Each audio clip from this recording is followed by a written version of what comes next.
Tom, let's talk about Robert Card, what we know and what we don't know. Law enforcement officials very hesitant to get into any of the details of his background, but based on our reporting, he's a trained firearms instructor. He was committed to a mental health facility for 2 weeks during the summer of 2023.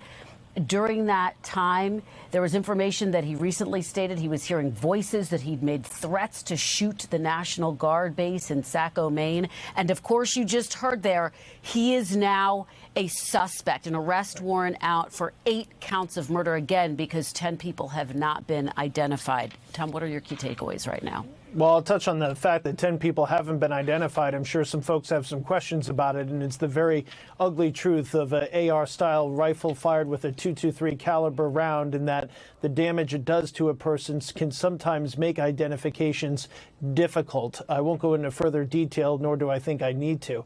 As far as this individual, Robert Card, you're looking at him on screen. You can see the way that he's holding his gun. You can see that there's something also around his shoulders, that additional ammo. That's something that law enforcement is looking into. Just how armed is this individual? According to Commissioner Michael Sawchek, who's the head of public safety in Maine, he says, quote, "We don't know his location." So right now they are trying to find him, and it is a very difficult place to try to find somebody given how rural Maine is, in particular this area. It is not a city. It is an area where somebody could spend some time. It has not been particularly cold. It's certainly by Maine standards. It's been in the 50s overnight into the upper 40s. So that's something that is probably works, unfortunately, in Card's favor. He is somebody who has an active arrest warrant out for him on those 8 homicide counts. As far as his background, you laid it out there, Kristen. This is somebody who appears to have some serious mental health concerns or issues. I think it's important to keep in mind, folks are going to wonder, well, if he was committed to a mental facility, how could he possibly possess the gun? But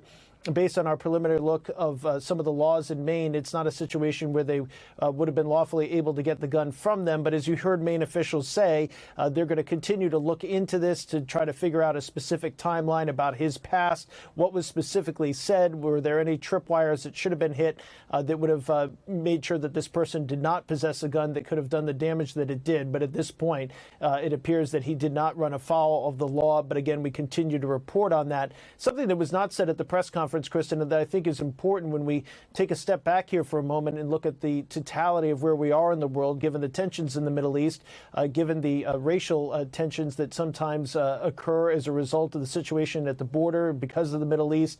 Every indication that we have, myself and my colleagues, Jonathan Dienst and Andrew Blankstein, is that there is no terrorism component to that. And when we say that, that's based on the definition, the law enforcement definition of terrorism, which is somebody using an ideology to committing violence to further an ideology. There's no indication of that. And then just a few minutes ago, I was told that there's no indication that there was a racial component to this.